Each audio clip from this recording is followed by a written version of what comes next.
Do you ever feel sad? And when you're having a challenging day, do you criticize yourself or tell yourself you should be doing more, you're lazy, or you need to be more disciplined? Maybe you don't know the difference between when you need to self-care and when you do need to be disciplined.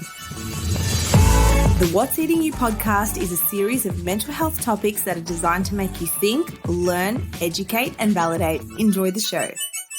Welcome to another Freestyle Friday on the What is Eating You podcast. I'm your host and psychologist, Stephanie Giorgio, and today I'm going to talk about feeling sad because I feel sad. Now, I went back and forth thinking, should I record this? Should I not? Do I talk about a more uplifting episode? But even just finding the motivation to speak about a different episode and bring up that energy just didn't motivate me. And I want to talk about how I'm feeling today because I don't really know why I feel sad. There's no particular trigger. I'm not really sure what it is, but I wanted to record this to let you know that even if you are someone who is happy and bubbly and positive most of the time, you will have days you feel sad. And it doesn't matter if you have a reason or not. I think we get caught up in the attitude of gratitude, and we should be grateful that we're not worse off or that we have a roof over our head. And I get it. And I think this is why a lot of big accounts or big influencers, not saying that I'm one of those, may struggle to come out and speak about those more challenging days because they're open to criticism or, what do you have to be sad about? And quite a big influencer came out and spoke about it on social media. And I was watching it thinking, wow, okay, we're talking about it. So I wanted to bring out this episode to acknowledge that feeling sad is a normal part of being human. We all have emotions, and sadness is one of them. However, when our feelings persist or there is a significant interfering with our daily functioning, definitely seek psychological help. So I'll talk about the little difference of that. We're going to focus on occasional sad days and how they can be managed with self-reflection and self-care. All right, a little bit of background and reflection for the week. How was your week? What was a highlight in your week this week? For me, it was definitely my partner's birthday. We had a lot of celebrations. Maybe I'm coming off that energy high. Now I'm kind of feeling the low of, everyone going back home. And actually my partner went overseas this morning. So maybe that's why I feel a little bit sad because it's just me and the dog. But generally I'm fine alone. I love me time. I love being alone. However, I am in a new state. I don't know a lot of people here. So perhaps that might be playing into it a little bit. The second thing is, what's the difference between sadness and, say, clinical depression? A clinical depression diagnosis is when you've experienced depressed mood for a minimum of 2 weeks. And in conjunction to that, you experience anhedonia. And what that means is it's a loss of interest in activities you previously used to enjoy. So maybe you enjoyed going for walks and now you don't find that enjoyable. There are other symptoms as well, such as fatigue, changes to your appetite, insomnia or hypersomnia, feelings of worthlessness, hopelessness, and that things may not get better. And in extreme cases, there may be suicidal thoughts as well. I don't feel like that at all. I just feel like my mood is a little bit lower than normal, but I also think it's tied in to tiredness. I didn't have a great sleep last night because going overseas was a last minute kind of decision, and I'm supportive, but the sleep was interrupted. And for me, sleep is a very big thing. So I want to teach you how to deal with these moments or these moods. So if you wake up and you're not really feeling it or you're not feeling yourself, just remember a bad morning, a sad morning, an angry morning doesn't have to mean the rest of the day. And I'm not here to try and change how you feel, but there's been so many days and mornings where I've been like, oh, and then it's been an amazing day. I've gone to the gym, I've gotten that energy, and I felt really good. So for me, it started with, I don't think I had a great sleep. Sleep really impacts my mood, and I am someone that struggles to tolerate the feeling of tiredness, but I am getting better at it. So I know that could be one thing is I am feeling a little tired, and I'm super grateful I don't have a very busy day today. The second thing I know when my mood is a bit lower or I feel a bit sad is I don't get the same enjoyment. Today I went out for brunch and I love going out for brunch. I love working from a cafe with my laptop in the sun. It is my absolute favorite thing to do. And I did it and I enjoyed it today, but I felt sad. I just didn't feel as happy and joyous as I normally do. And you don't have to figure out why. Sometimes trying to dig to why am I feeling this way? What is it? What's happened? Especially with anxiety. The more you try to sometimes dig, the worse it gets. But I do also want to highlight that there is a level of avoidance or not being aware. Many people are not aware of their feelings and they don't ask themselves questions. So I just want to balance that here. You don't have to know why you're sad, but if you're curious to know, I'm going to give you some tools and strategies. So when you wake up and you notice yourself feeling sad, the first thing to do is honor and accept your emotions. Avoid judging yourself for feeling this way or trying to force yourself to feel differently. I can relate to this on such a grand scheme. I think, there's so much I need to do. I should be productive. Why aren't I doing the things I need to do? That used to be me. Now I negotiate with that part of myself, right? Having a history of an eating disorder, or even if you've had a history of anything, depression, anxiety, a challenging family circumstance or upbringing, it's really likely that you have a critical or demanding part that exists within yourself. And that part of you gets activated when you're not living up to your expectations or the expectations others may have on you. So what we resist will persist, and what we try to squash down, like holding a beach volleyball underwater, the minute you let go, it's going to explode. So notice it, observe it, and do this without judgment. I said to my partner, I feel sad today. I feel really sad, and it has nothing to do with you. It's nothing you've done. Like, yes, I'm a little bit sad you're going away, but I understand, like, it's an important part of what you need to do. I just feel sad.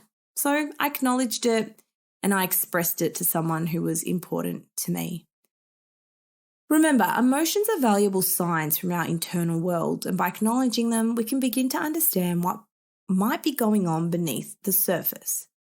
So let's go through 6 practical strategies on how to navigate a sad day effectively.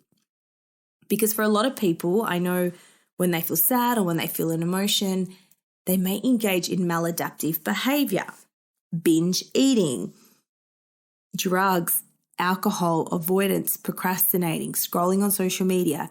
And in small doses, this is absolutely fine. But our saddest days, our angriest days, can actually teach us the most about ourselves. So grab a pen. If you're driving, do this in your mind. And I want you just to reflect on your emotions right now. Take a pause. Allow yourself some quiet time to sit with your emotions. Create a calm space where you can reflect without distractions. And just check in to how you're feeling. What word comes up for you first? What emotion do you notice? I think sometimes it's easy to get confused with feelings as well. Sometimes people will say, I feel fat, but that's often an umbrella term for sluggish, tired, unmotivated. So by doing opportunities like this and practicing these skills, we can widen our vocabulary when it comes to our emotions. So for me, apart from sad, I feel a bit tired and flat. And it's not something I want to fix with caffeine. I mean, it's 3:05 p.m. as I record this. So I'm just going to write it out. Number 2, journaling. And this is something I really recommend. I noticed I only used to journal when things were bad in my life. But now I mostly journal when things are good. So I'm still trying to find that balance. A lot of people freak out with journaling because they don't know how to do it, or they think it has to be a certain structure, but just grab a pen and let your thoughts flow.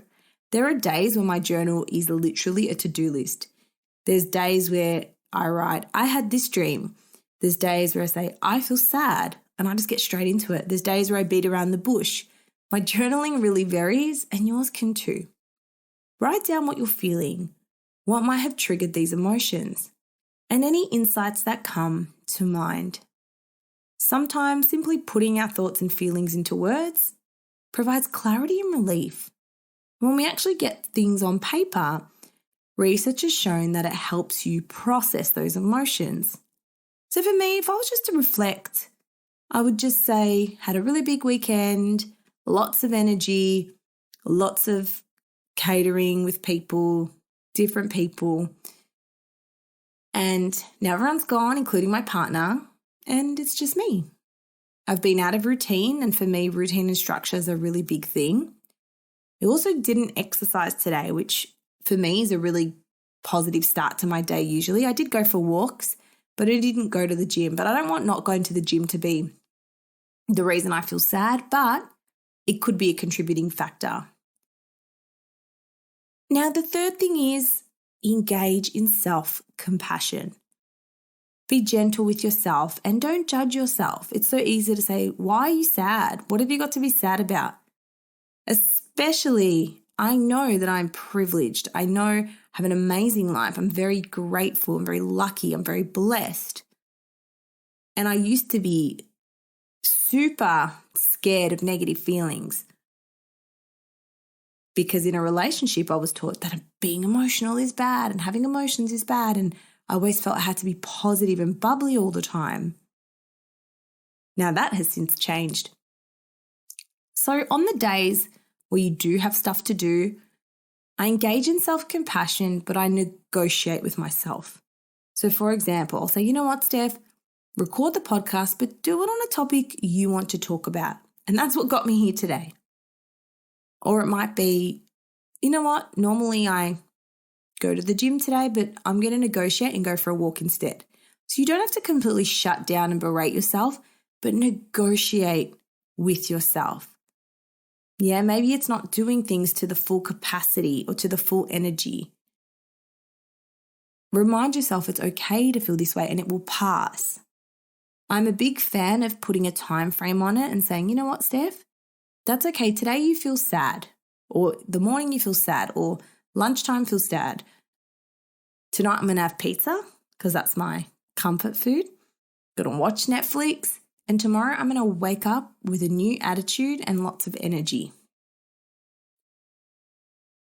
Number 4 is let someone know how you feel.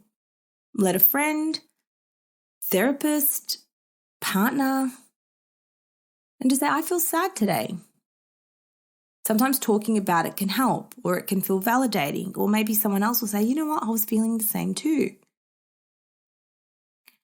Number 5 is engage in activities that uplift you. So do things that bring you joy or comfort, or eat things that you enjoy. Yeah, so maybe instead of your planned dinner, you're like, you know what, I really want pizza tonight. And it's not about emotional eating and it's bad and all of this, but just give your soul some nourishment. Maybe it's binging on Netflix. Maybe it's reading a book. Maybe it's staying home. So whatever you need to feel comfort and joy, do that thing tonight.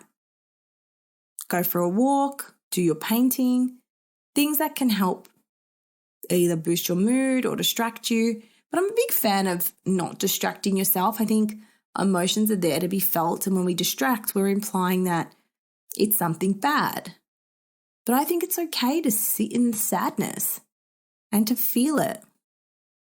We've got to feel it to heal it. And the last thing is don't compare yourself to others when you're feeling crap. I know there's certain days where social media can be more triggering, or you can feel worse about yourself or your life. When you're in a particularly vulnerable mood, get off social media if it can be triggering for you. I know on days like today where I'm feeling vulnerable and a bit tired and a bit sad, I won't make that phone call, right? I won't maybe jump on that live, or I won't do the thing. I won't read comments on a video that's maybe getting negative comments. I'm very lucky. I don't get many of that. But pick and choose what you do when you're in this type of mood.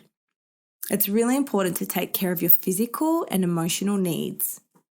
So that means prioritizing getting enough sleep, eat nourishing meals, even if you don't feel like it, engage in activities that promote well-being, meditation, deep breath, taking a warm bath. Now, there's nothing wrong. I definitely want to highlight there's nothing wrong. But I think it's important to talk when we feel sad or express our emotions. And I'm sorry to bring this to you on a Friday when we all should be happy and yay, but I felt it was necessary.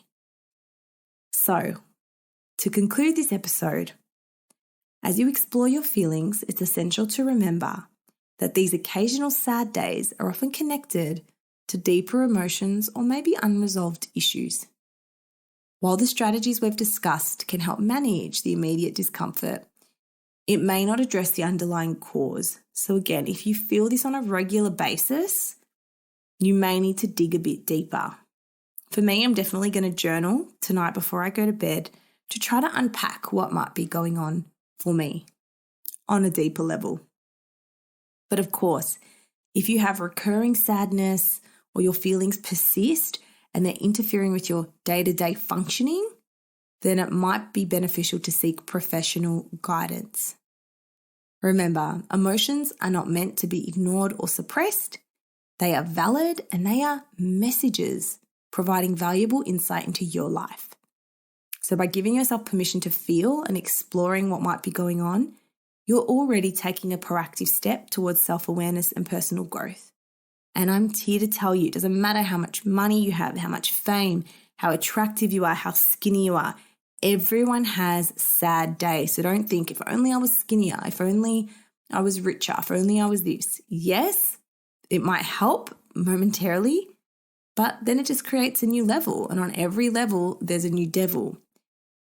So that's all I wanted to say on Freestyle Friday today. I hope you've enjoyed this episode. I'm very grateful for you listening and trusting in me and having me in your ears today. I hope you have the most beautiful weekend and I can't wait to see you on Monday. Bye.